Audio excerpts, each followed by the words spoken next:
গোটা জানোয়ারের নিরাপত্তা কিভাবে দেওয়া হবে? ওমর ইবনে খাত্তাব রাদিয়াল্লাহু আনহু সেই বক্তব্য যে ফরাতের কুলেও যদি একটা কুকুর না ধুয়ে মারা যায়, আমি ওমরকে জবাব দিতে হবে, এর নাম রাষ্ট্র। একটা কুকুর, মানুষ তো দূরের কথা, রাষ্ট্রের একটা কুকুর, একটা পাখি, একটা জানোয়ার যদি না ধুয়ে মারা যায়, রাষ্ট্রপ্রধানকে জবাব দিতে হবে একটা কুকুর না ধুয়ে মারা গেল কেন, এর নাম রাষ্ট্র।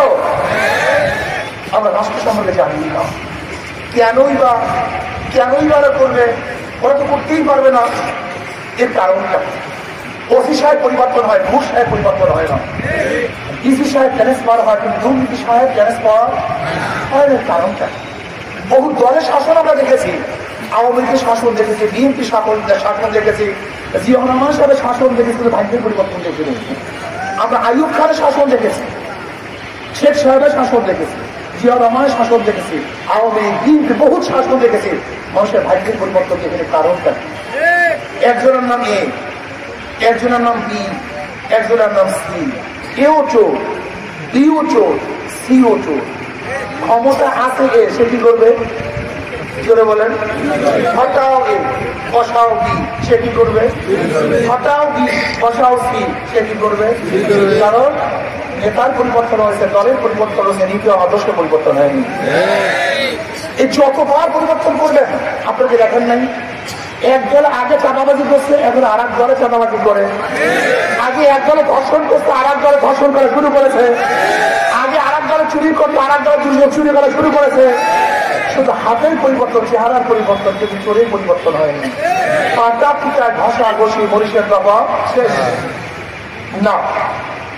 চোর ডাকাত বদমাশদের আর আমরা ক্ষমতা নেব না। এর জন্য আমাদের শায়েখ অবশ্যই বলেছে, শুধু নেতা নয়, নীতি পরিবর্তন চাই।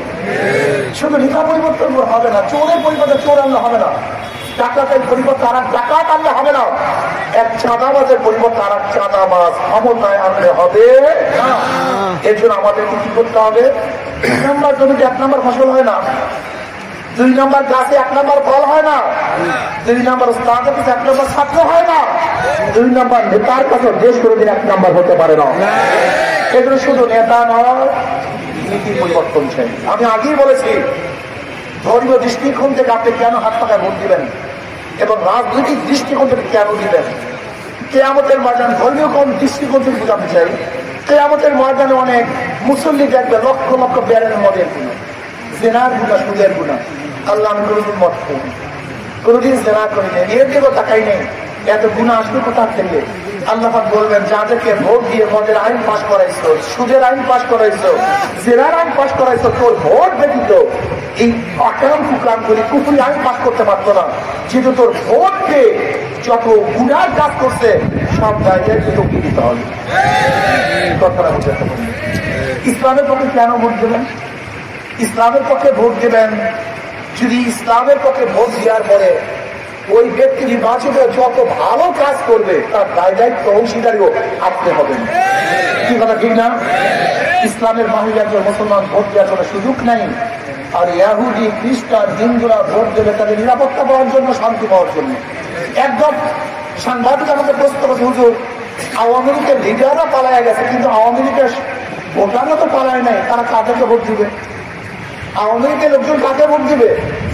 আমি বললাম, আওয়ামী লীগের লোকে কাকে ভোট দেবে জানেন না? বলেন না তো। আমি বললাম, যাদের মাধ্যমে তাদের জান মালের নিরাপত্তা পাবে তারা তাদেরকে ভোট দেবে। তাদের জান মালের নিরাপত্তা দরকার, যাদের কাছে তাদের জান মালের নিরাপত্তা তাদেরকেই তারা ভোট দিবে। কি হবে? এই দেশের বন্ধু, এই দেশের পক্ষের বন্ধু, ইসলামের বন্ধু, ওই সমস্ত ভোটাররা তাদেরকেই ভোট দেবে যাদের ইসলাম ও দেশ প্রেম আছে। কাজী আসুন না, বিভিন্ন দল বিভিন্ন মার্কা নিয়ে আপনাদের কাছে আসছে। আওয়ামী লীগ নৌকা নিয়ে আসছে, বিএনপি ধানের শীষ নিয়ে আসছে, জাতীয় পার্টি নাঙ্গল নিয়ে আসছে। অথচ যে ব্যক্তি নৌকা নির্বাচন করে নিজেরা নৌকা চালাতে পারে না, যারা ধানের শীষে নির্বাচন করে নিজেরা ধান কাটতে পারে না, যারা নাঙ্গল নির্বাচন করে নিজেরা নাঙ্গল বইতে পারে না, সমস্ত প্রতীকগুলি গরিব। নৌকা চালায় তারা গরিবরা, ধান কাটে তারা গরিবরা, নাঙ্গল চালায় তারা প্রতীক গরিবরা, কিন্তু যারা নির্বাচন করে একটাও গরিবরা। অর্থাৎ সব ধোঁকাবাজি, মার্কার সাথে নিজেদের কাজের কোনো মিল, কিন্তু হাত পাখা এমন একটা মার্কা যে নির্বাচন করে সেও চালাতে পারে, যারা সমর্থন করে তারাও চালাতে পারে, নাকি ভাই? হাত পাকা ঘুরাতে পারে মহিলারা, হাত পাকা ঘুরাতে পারে পুরুষরা। হাত পাকা প্রয়োজন বড়দের, হাত পাকা প্রয়োজন ছোটদের। হাত পাকা বাতাস দেয় হিন্দুদেরকে, খ্রিস্টানদের, মুসলমানদের। হাত পাকা বড় লোকদের প্রতি, হাত পাকা গরিবদের প্রতি। কারেন্ট ফেল করে, হাত পাকা ফেল করে না। কারোর মার্কা ঘুমের সময় কলিজার পর থাকে না, একমাত্র একটা মার্কা ঘুমের সময় কলিজার মধ্যে নিয়ে ঘুমায়, তার নাম হাত পাকা। সবার বুদ্ধি, সবাইকে শান্তি দেয়। আমি বিশ্বাস করি হাত পাখা যদি বিজয় হয়, এই হাত পাখা যদি বিজয় হয়, এই রাষ্ট্র বিজয় হবে, এই মানবতা বিজয় হবে, এই মানুষ সম্পদ বিজয় হবে, এই দেশ সংরক্ষিত হবে। কি কথা ঠিক না? আসুন আগামী নির্বাচন সম্মিলিত ভাবে, আমোদপ্রবন্ধ ভাবে জীবনভর বিভিন্ন মানুষকে ভোট দিয়েছেন, বিভিন্ন মার্কায় ভোট দিয়েছেন। আমি অনুরোধ করি, দুই হাত ধরে অনুরোধ করবো আমার যুবক বাবা, আমার মুরব্বী বাবারা, আমার পর্দায় মা বোনেরা, মুসলমান, হিন্দু, বৌদ্ধ, খ্রিস্টানেরা, দুই হাত জোর করে অনুরোধ করবো, বিভিন্ন মার্কায় ভোট দিয়ে জীবনভর ফেল করেছেন, একটা বার ইসলামকে পরীক্ষা করুন। একটা বার, শুধু একটা বার, শুধু একটা বার ইসলামকে পরীক্ষা করুন।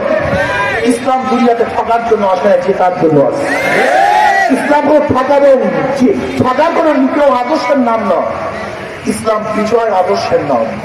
আমি বিশ্বাস করি একটা বার হাত পাকাকে আপনারা বিজয় করতে পারেন ইনশাআল্লাহ, তাহলে অবশ্যই শান্তি পাবেন, মুক্তি পাবেন। দেশের সম্পদ দেশেই থাকবে, সাম্য, মানবিক মর্যাদা, সামাজিক ন্যায় বিচার প্রতিষ্ঠা হবে, ইসলাম প্রতিষ্ঠা হওয়ার মাধ্যমে একটা কল্যাণকারী রাষ্ট্র ইনশাআল্লাহ গঠন করবো। তাহলে আজকের থেকে আপনাদের সবাইকে অনুরোধ করবো, একটা বারের জন্য হাত পাকা করতে নির্বাচন করি, সবাই ভোট দেই ইনশাআল্লাহ। আমরা যদি জিতি, আমাদের বর্তমানে আমাদের জামাল সাহেবকে এখান থেকে বর্তমানে আমাদের বলা হয়েছে ইনশাআল্লাহ, যদি আমরা আরো মনে করি ভালো প্রার্থী, আরো সুন্দর প্রার্থী, আরো ভালো প্রার্থী কি পাই, ঐক্যবদ্ধ ভাবে যাদের মাধ্যমে ইসলামী হুকুমাত কায়েম করবে, এরকম ইনশাআল্লাহ প্রার্থীর মাধ্যমে আমরা ইনশাআল্লাহ এবার হাত পাকা বিজয় করে রাজি আছেন ইনশাআল্লাহ। আল্লাহ আমাদের সবাইকে কবুল করে নেন। আল্লাহুম্মা আমিন। রব্বানা